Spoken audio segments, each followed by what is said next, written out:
네, 안식일이 시작되는 시간이 되었습니다. 하셨어요? 네. 맨날 까먹지.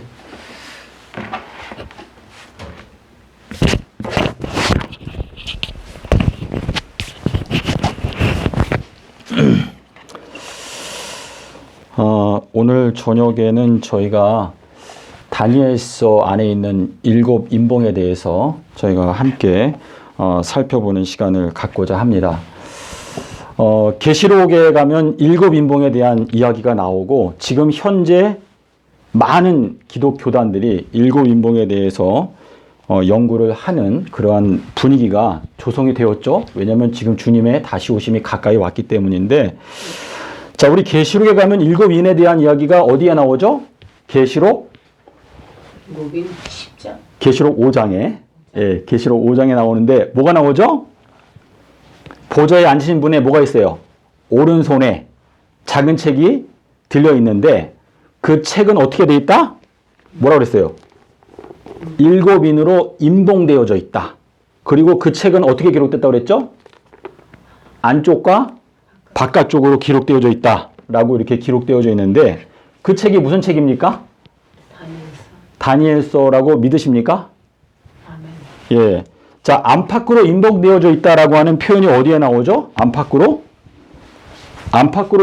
인봉되었다라고 하는 그 내용은 에스겔서 2장 10절에 보니까 하나님께서 에스겔에게 뭐라고 말하죠? 이 두루마리를 먹어버려라. 그리고 어디에다 채워라?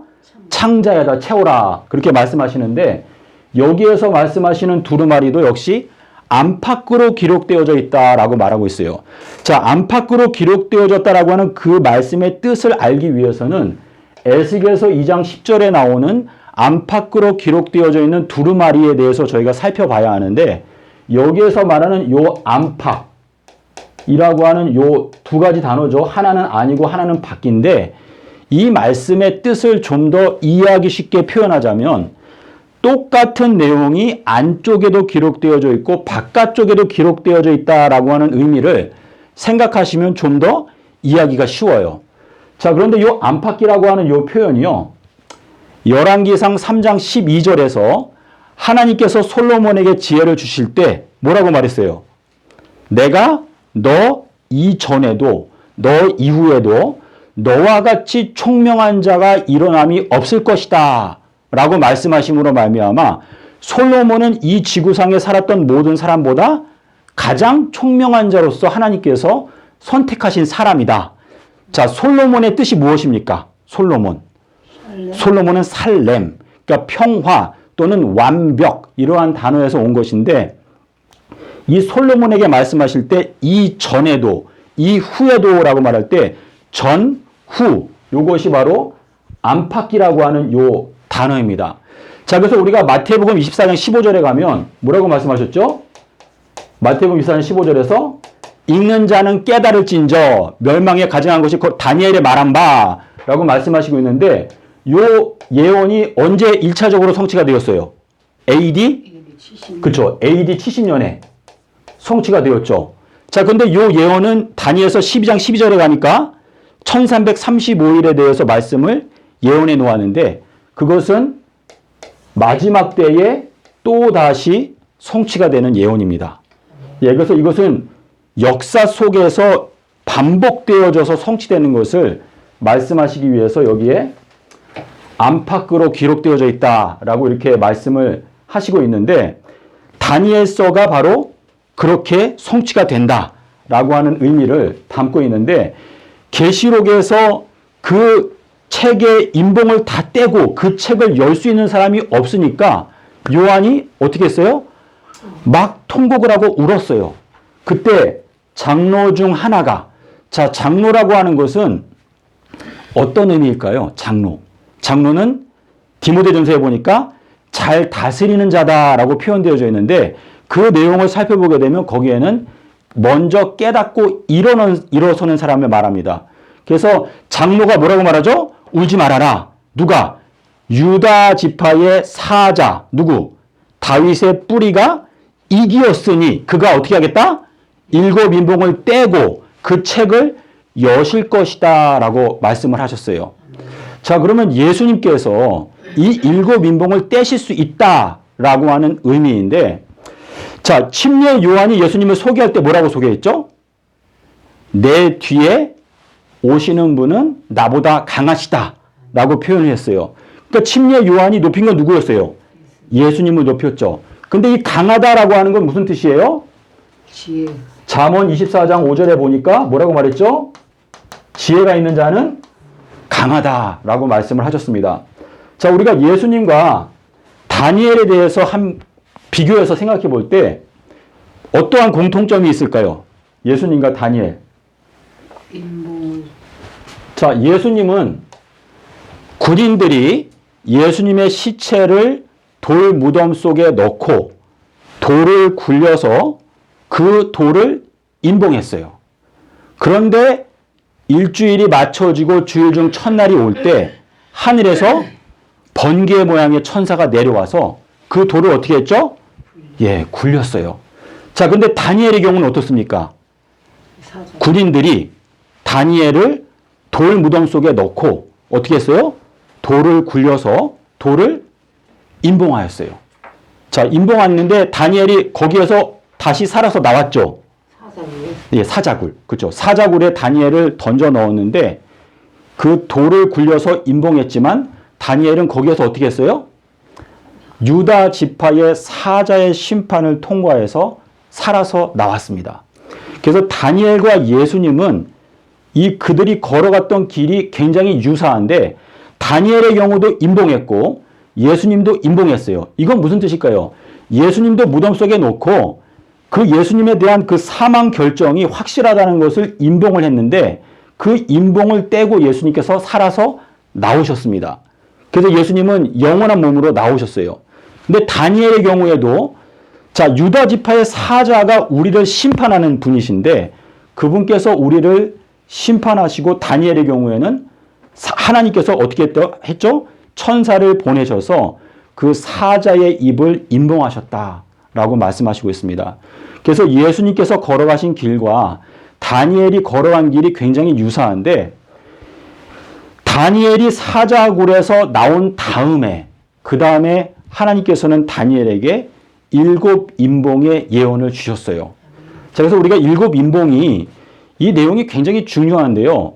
우리가 이 말씀에 대해서 관심을 가져야 저희가 14만 4천인에 들어갈 수가 있는 것입니다. 자, 그래서 지금 계시록에 나오는 그 일곱 인봉에 대한 그 이야기는 예수님께서 무덤의 인봉, 이 무덤의 인봉은 뭐냐면 삼낮 삼밤 동안에 땅 속에 계시도록 하는 그 돌을 굴려놓고 그 돌을 인봉해 놓았어요. 근데 그 삼낮 삼밤이라고 하는 비밀이 굴러가서 떨어져 나가야 되는데 길갈에서 하나님께서 이스라엘 자손들에게 했던 것이 바로 할례였습니다. 근데 그 할례는 뭐냐면 애굽의 수치가 어떻게 되었다? 굴러갔다라고 하는 뜻인데 애굽의 수치는 무엇입니까? 애굽의 수치는요. 죄의 종된 상태. 그러니까 이 죄의 종된 상태는 그 부끄러운 수치가 굴러서 떨어져 나갔다라고 하는 의미가 거기에 들어 있습니다. 그래서 예수님께서 유다 지파의 사자가 무덤의 인봉을 떼고 나오셨기 때문에 그분께서 다니엘서에 있는 그 일곱 인봉을 떼실 수 있다라고 말씀을 하시고 있거든요. 자, 그런데 우리가 계시록 10장에 가면은요. 계시록 10장 1절에 무슨 말씀이 나오는가 하면 하늘에서 힘센 천사가 손에 펴 놓여져 있는 다니엘서를 들고 하늘에서 내려오는데 그의 머리에는 무엇이 있다고 말했죠? 무지개가 있다라고 말했어요. 자, 이 무지개는 계시록에 딱 2번밖에 안 나와요. 근데 이 무지개는 창세기 9장 13절에 주님께서 구름 속에 무엇을 두었다고 그랬죠? 무지개. 예, 구름 속에 무지개를 두었다라고 말씀하셨습니다. 자, 무지개가 영어로 무엇일까요? 무지개가? 레인보우. 예, 레인보우. 자, 보우라는 단어는 무슨 뜻이 있어요? 보우. 보우. 보우는 무슨 뜻이 있죠? 보우. 요거는 인사라는 뜻도 있고 요거는 또 활이라는 뜻이 있어요. 활. 자, 그래서 이 무지개라고 하는 것은 히브리어를 보시게 되면 내가 구름 속에 무지개를 두었다라고 번역이 되어져 있지만 내가 구름 속에 활을 두었다라고 하는 그러한 뜻이에요. 단어가 캐세트. 예, 캐세트라고 하는 단어인데요. 계시록 10장 1절에서 힘센 천사, 강한 천사, 이건 무슨 뜻입니까? 지혜가 있는 천사, 지혜가 있는 주님의 일꾼이 펴놓여져 있는 다니엘서를 가지고 하늘에서 내려오는데 그의 머리에는 무지개가 있다라고 말하고 있는데 이 무지개가 바로 활을 뜻합니다. 활. 근데 이 활이 쏘는 무기가 무엇이죠? 화살. 예, 화살이에요. 화살. 근데 이 화살은요. 다니엘서 9장 27절에 가면 일주일의 가운데라고 할 때 이 가운데가 화살입니다. 가운데. 자, 그래서 우리가 잠언에 가게 되면 잠언 7장에 23절에 보면 음행하는 소년의 간을 뚫어버리는 것이 무엇이라고 말했죠? 화살이 간을 뚫어버리는데 그 음행에서 어떻게 보호를 받고 구원을 받을 수 있는가? 그것은 잠언서에서 여러 번 말씀하시는 게 뭐였어요? 너가 지혜를 얻게 되면 지혜가 제일이니 지혜를 얻으라. 지혜를 얻게 되면 너가 음녀에게서 보호를 받고 구원을 받을 수 있다라고 말씀을 하시고 있습니다.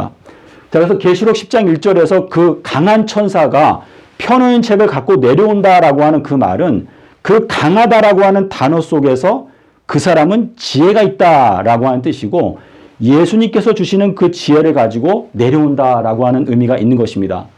자, 그래서 우리가 계시록 6장 2절에 가면은요, 여기에 흰말 탄 자가 나옵니다. 근데 흰말 탄 자의 특징은 어떻습니까? 활을 가지고 있고 머리에는 뭘 쓰고 있죠? 예, 면류관을 쓰고 있다라고 말하고 있는데 면류관은 어떤 특징이 있어요? 면류관. 예, 면류관은 잠언에 보니까 뭐라고 말했죠? 지혜가 제일이니 지혜를 얻으라. 지혜가 너에게 무엇을 안겨줄 것이다? 영화로운 면류관을 너에게 안겨줄 것이다 라고 말하고 있어요. 그래서 이 면류관이라고 하는 것은 계시록 12장에 가니까 12별의 면류관을 쓰고 있는 여자가 있다. 그래서 이 면류관은요, 생명의 면류관, 의의 면류관, 이거는 전부 다 주님의 지혜로부터 다가오게 되는 그 축복을 말하는 것인데 지혜는 그 얻은 자에게 무엇이다? 생명나무다.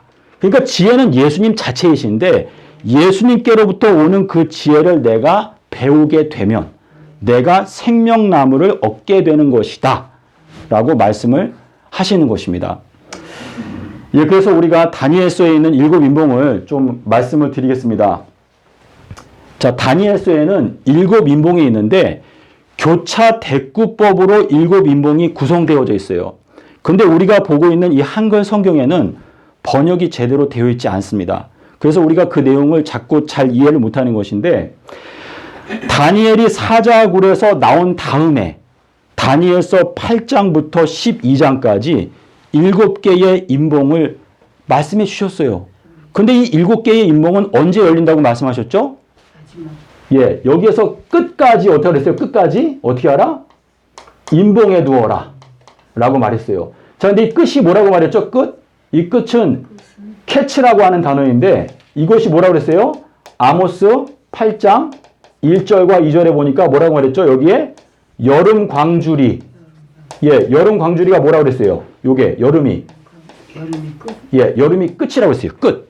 그래서 마태복음 24장 3절에서 세상 끝에는 무슨 징조가 있겠습니까? 라고 물어보았는데 마태복음 13장에서 뭐라고 말했죠? 세상 끝은 어느 때요? 추수 때라고 예수님께서 직접 말씀을 하셨어요. 그래서 추수 때까지는 함께 자라게 그냥 두어라. 하지만 추수 때가 오게 되면 어떻게 하겠다? 가라지를 먼저 거두어서 단으로 묶고 그 다음에 알곡을 거두어서 창고에 넣겠다라고 말씀하셨는데 주님께서 오늘날 저희들에게 굉장히 두려운 경고를 주시고 있는 게 무엇이죠? 스가랴서 13장 8절과 9절에서 주님께서 어떤 계획을 발표하셨습니까? 이 지구 인구 전체에서 내가 3분의 2를 먼저 멸하고 나머지 3분의 1을 내가 용광로에 또는 풀무불에 던져놓고 내가 금과 은을 연단하는 것처럼 연단하겠다라고 계획을 말씀하셨습니다. 그래서 주님의 이 크고 두려운 날이 가까이 왔기 때문에 너희들은 심판의 때가 가까이 왔기 때문에 누구를 기억하라? 하늘과 땅과 바다와 물들의 근원을 만드신 창조주를 기억하고 그분을 경외하라 라고 저희들에게 말씀을 하시는 것입니다. 자, 그래서 다니엘서 안에 있는 7 임봉, 이것을 언제까지 임봉해 두어라? 끝! 마지막 끝까지 임봉해 두어라 라고 말씀하셨는데 이 끝이라는 건 어느 때라고요? 추수 때. 자, 추수 때인데 예수님께서 이 땅에서 공생애 하시던 그 기간도 뭐라고 말했죠? 추수 때라고 말씀하셨어요. 마지막 끝이다 이렇게 말씀하셨는데 주님께서 눈을 들어 밭을 보아라. 희어져 추수하게 되었도다. 추수할 것은 많은데 무엇이 적다? 일꾼들이 적다라고 이렇게 말씀을 하셨거든요. 그래서 지금 이 마지막 때에 주님께서 말씀하시는 이 추수 때라고 하는 것은 예레미야서 5장 24절에서 뭐라고 말씀하셨습니까? 추수는 하나님께서 7이라고 하는 기간을 추수를 위해서 정해 놓으셨다라고 말씀을 하셨는데 지금 현재는 우리 모임 가운데 알곡도 있고 가라지도 있고 이게 함께 자라게 그냥 주님께서 두시지만 이제 2023년도가 되면 어떻게 하시겠다는 거예요?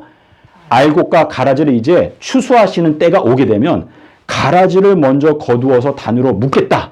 그 다음에 알곡은 곡간에 넣겠다. 이렇게 말씀을 하시고 있는데 주님께서 우리에게 말씀하시는 건 뭐냐면 누구든지 끝까지 견디는 자는 구원을 얻으리라. 이렇게 말씀을 하시고 있습니다. 자, 근데 지금 이 마지막 때 신천지건 여러 지금 목회자들 여러 교파에서 다니엘서는 뭐 연관인지 잘 모르겠지만 7 임봉에 대해서 관심이 많습니다. 근데 계시록에 보게 되면 7 임봉을 뗄 때에 나타나는 여러 가지 자연적인 현상이 있지 않습니까? 근데 그거는 7 임봉을 뗄 때에 나타나는 현상이고 7 임봉의 내용은 다니엘서 안에 들어 있습니다. 자, 그래서 우리가 그 내용을 좀 살펴보려고 하는데 첫 번째 임봉은 어디에 나옵니까?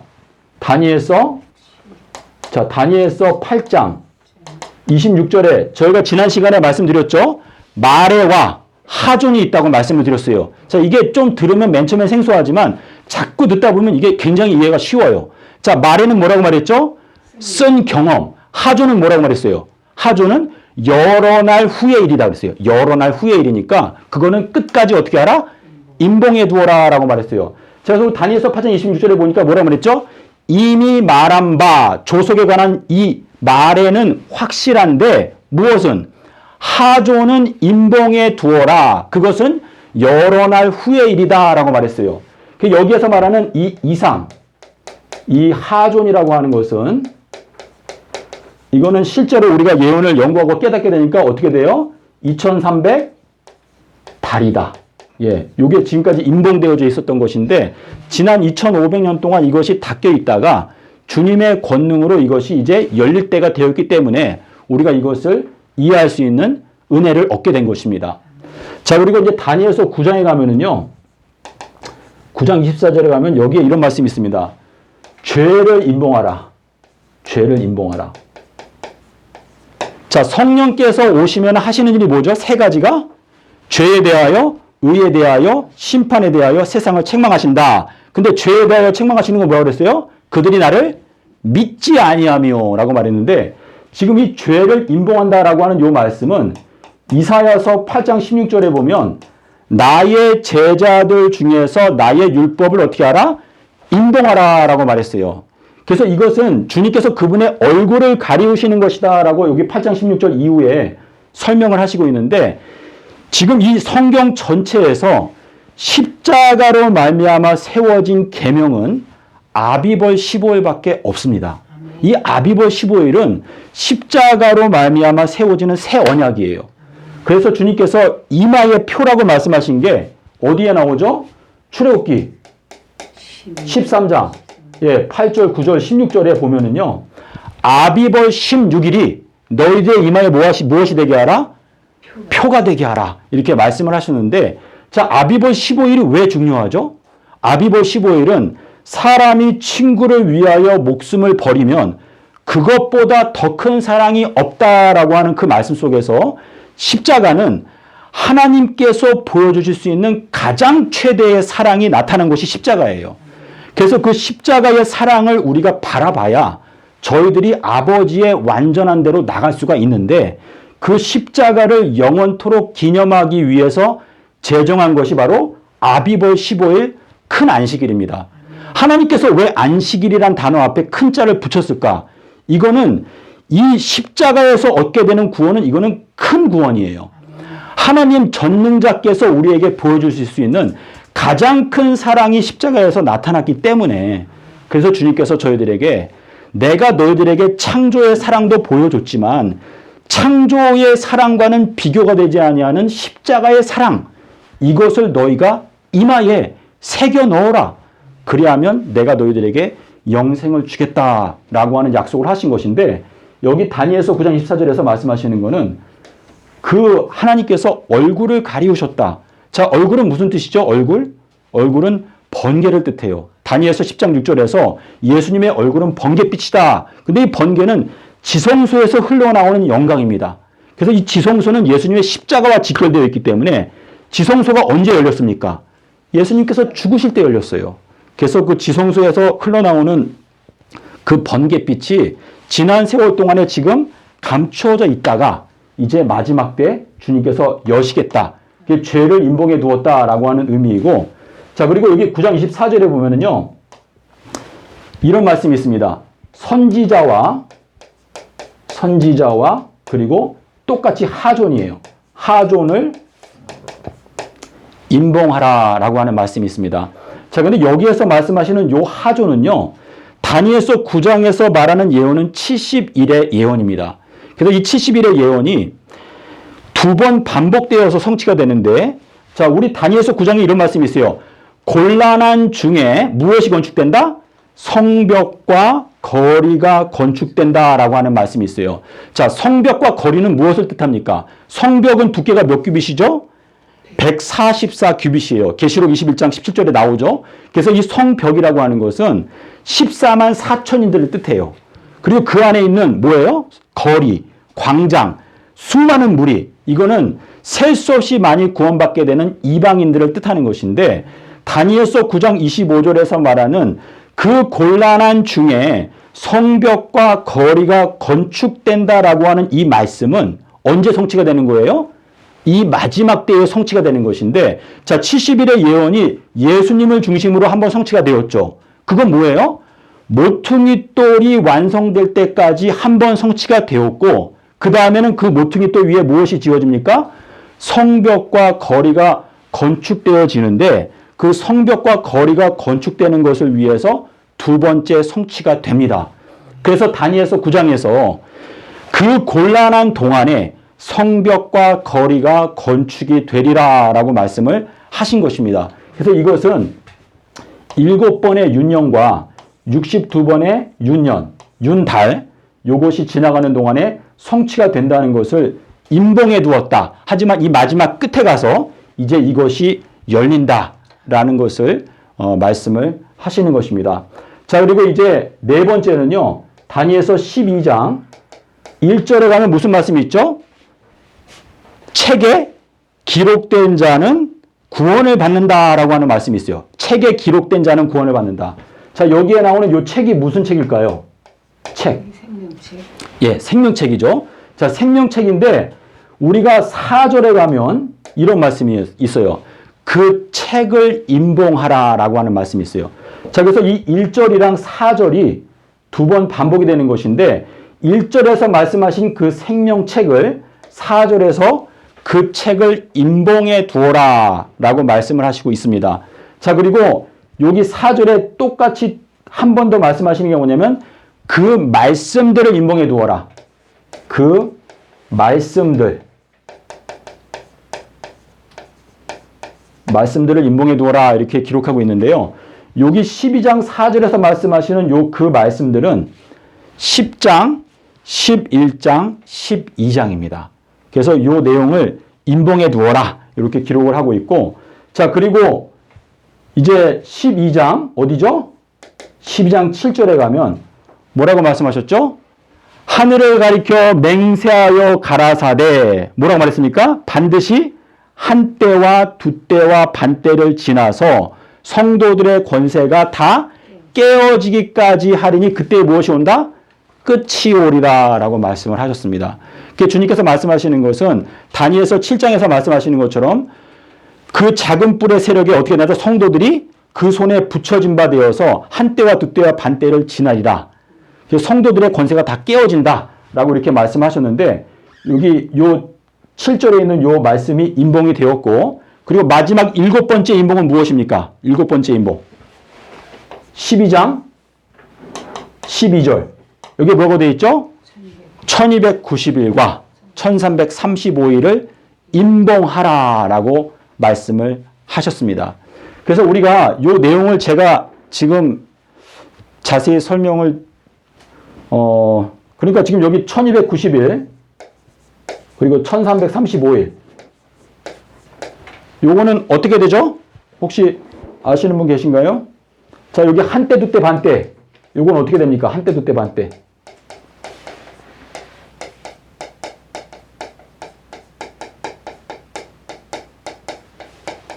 자, 우리 성경에는 한때, 두때, 반때가 3번 나와요. 어디에 나옵니까? 다니엘서 7장 25절에 한 번 나오고, 그리고 12장 7절에 한 번 나오고, 그리고 계시록 12장 14절에 또 한 번 나오죠.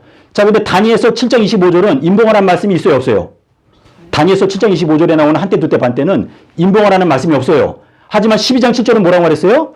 임봉에 두어라 라고 말했어요. 자, 그럼 하나는 임봉하지 말라고 그랬고, 하나는 임봉하라고 그랬으니까 둘이 같아요, 달라요? 다르죠. 명확하게 다른 거예요. 근데 원어를 보면 진짜로 달라요. 자, 그리고 계시록 12장에 한때, 두때, 반때가 또 나오죠. 그래서 한때, 두때, 반때가 3번 나오는데 이 3번 나오는 것은 다 서로 다릅니다. 그래서 이 3가지를 우리가 알게 되면 예언을 확실하게 알 수가 있어요. 자, 그리고 1290일과 1335일 사이에는 45일의 차이가 나는데 그 이유가 무엇일까요? 이것을 우리가 깨닫게 되면 2300달과 1290일과 그리고 69번의 윤달, 이것이 다 어우러져서 전부 다 언제를 가리키고 있죠? 2030년? 2030년 4월 18일을 가리키고 있는데, 우리가 이 예언을 깊이 들여다보면 하나님께서 그분의 지혜로 이 마지막 끝에 2300달, 그리고 1290일, 1335일, 또 69번의 윤달, 이거를 다 거기에다가 넣어 놓으셨어요. 그런데 이 모든 예언을 예수 그리스도께서 그분의 지혜로 가장 확실하게 말씀하신 말씀이 어디냐면 누가복음 13장 32절에서 뭐라고 말씀하셨죠? 내가 오늘과 내일은 어떻게 하겠다? 귀신을 쫓아내고 병을 고치는 일을 어떻게 했다? 완전히 끝마치겠다라고 말씀을 하셨습니다. 주님께서 내가 걸어가는 길은 오늘과 내일과 모레라고 그랬어요. 그러면 이거 며칠이에요? 3일이죠. 예수님께서 말씀하신 게 뭐냐면 내가 3000년 동안 가야 되는 길이 있는데 이 3000년 중에서 오늘과 내일 이 이틀 동안에 뭘 하겠다? 병을 고쳐주고 귀신을 쫓아내는 것을 내가 다 끝마치겠다라고 말씀을 하신 것입니다. 전도서 6장 6절에 이런 말씀이 있어요. 사람이 1000년의 갑절을 산다 할지라도 만약에 선한 것이 무엇인지를 깨닫지 못하게 되면 전부 다 한 곳으로 간다라고 하는 말씀이 있어요.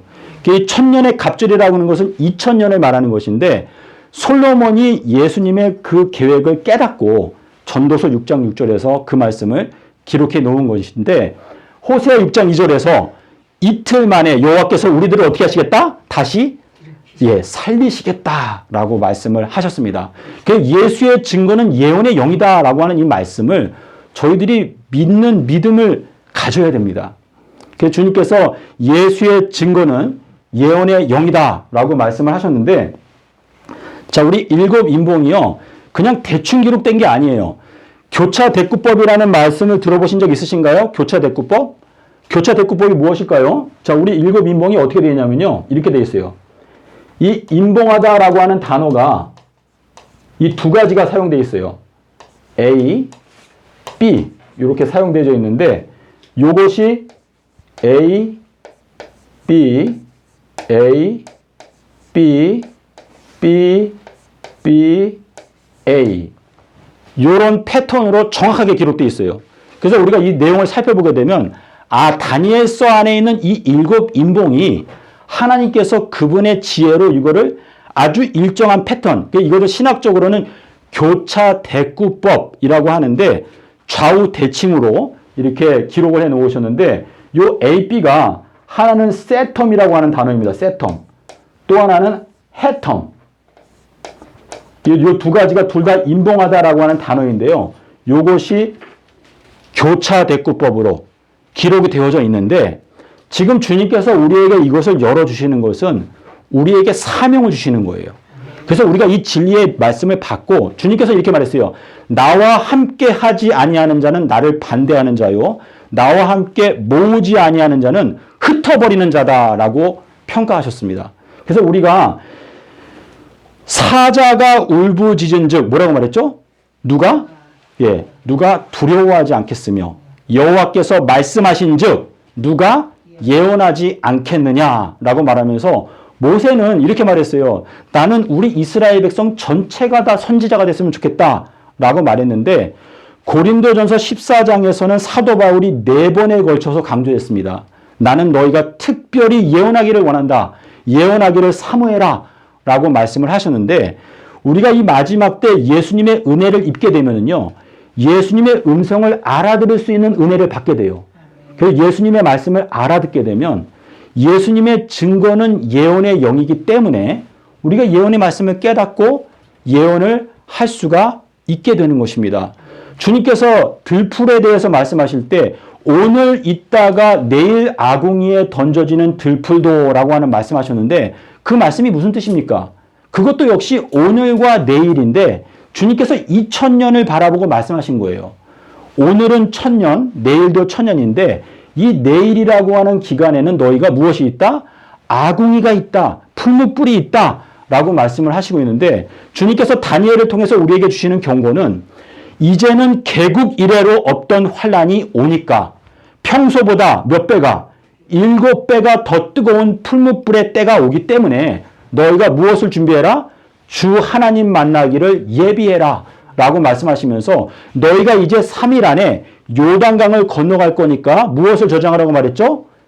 양식을 저장하라 라고 말했어요. 그래서 주님께서 강조하신 것은 깨달음이에요. 깨달음. 너희도 아직까지 깨달음이 없느냐? 그래서 주님께서 우리에게 깨달음을 주기 위해서 오늘날 성령을 부어주시고 계시는데 지금 이 마지막 때 열 처녀가 어땠습니까? 다 졸며 잘세. 이게 우리들의 슬픈 현실입니다. 하나님을 믿는 지혜로운 처녀나 미련한 처녀나 저희들은 지금까지 다 졸며 자고 있었어요. 하지만 이제 마지막 때 밤중에 소리가 나기를 보라 신랑이로다 맞으러 나오라 라고 하는 음성이 이제 들리게 되는 때에 저희가 살고 있는데 주님께서 말씀하시기를 유다 지파의 사자가 부르짖는다 라고 하는 그 말은 삼낮 삼밤 땅속에서 라고 하는 그 말씀이 외쳐질 때 어느 누가 두려워하지 않겠느냐라고 하는 말씀을 하시는 것인데 자 주님께서 마태복음 12장 40절에서 인자가 땅속에서 삼낮 삼밤을 지낸다. 이것이 바로 하늘에서 내려오는 유일한 징조예요. 유일한. 이거밖에 없어요. 하늘에서 내려오는 유일한 징조는 인자가 삼낮 삼밤 땅속에서밖에 없는데 마태복음 24장 30절에 가니까 그때의 하늘에 인자의 징조가 비치겠고라고 말씀을 하시고 있습니다. 우리가 이 인자의 징조를 깨닫지 못하면은요. 마지막 때에는 거짓 선지자가 어떻게 한다고 말했죠? 여러 가지 징조들을 많이 행하고 심지어 하늘에서 불이 내려오게 하는 징조를 행함으로 이 세상 전체를 다 미혹할 것이다 라고 경고를 해 놓으셨어요. 그래서 이 마지막 때에는 우리가 인자의 징조를 믿고 예수님을 발견하든지 아니면 거짓 선지자의 놀라운 이적들에 미혹되어서 그 거짓된 길로 따라가든지 둘 중에 하나밖에 없는 것입니다. 근데 주님께서 오늘날 저희들에게 예언의 말씀은 무엇과 같다? 어두운 데를 비추어주는 등불과 같다라고 말씀하시면서 시편에서는 이렇게 말했어요. 하나님이여 저에게 지혜의 말씀을 주셔서 제가 우리의 날수들을 계수할 수 있도록 도와주십시오라고 말씀을 하시고 있습니다. 저희들은 이 지구 역사의 마지막 끝에 와 있어요. 우리가 이 하나님의 심판이라는 것이 어떤 것을 의미하는가? 내가 영원한 영생에 들어갈 것인가? 아니면 영원한 멸망에 들어갈 것인가? 이 엄숙한 결정의 순간에 내 양은 나의 음성을 듣고 나는 그들을 알고 그들은 나를 따라온다 라고 하는 그 말씀을 생각할 때 우리들은 나의 마음속 깊은 곳에 나는 어떠한 일이 있어도 예수 그리스도만 따라가겠다 라고 하는 결심을 하게 된다면 예수님께서는 여호와의 눈은 온 땅을 두루 감찰하사 전심으로 자기에게 향하는 자를 위하여 능력을 베푸신다라고 말했습니다. 이 삼라삼밤 땅속에서 이 한마디만 들어도 우리는 금방 지금까지 우리가 들어왔던 금요일 십자가설이 새빨간 거짓말이라는 걸 금방 알 수 있어요. 아멘. 우리가 진리 위에 굳게 서야 됩니다. 우리는요, 대다수가 넓은 문으로 갈지라도 나는 좁은 길로 가겠다. 내가 똑바로 서야 내 옆에 있는 사람도 똑바로 쓸 수 있는 가능성이 생기는 것입니다. 그래서 이 시온의 대로, 예수님의 길, 예수님께서 걸어가신 길, 입술로는 너희가 나를 존경하지만 마음은 나에게서 멀리 떠나 있다.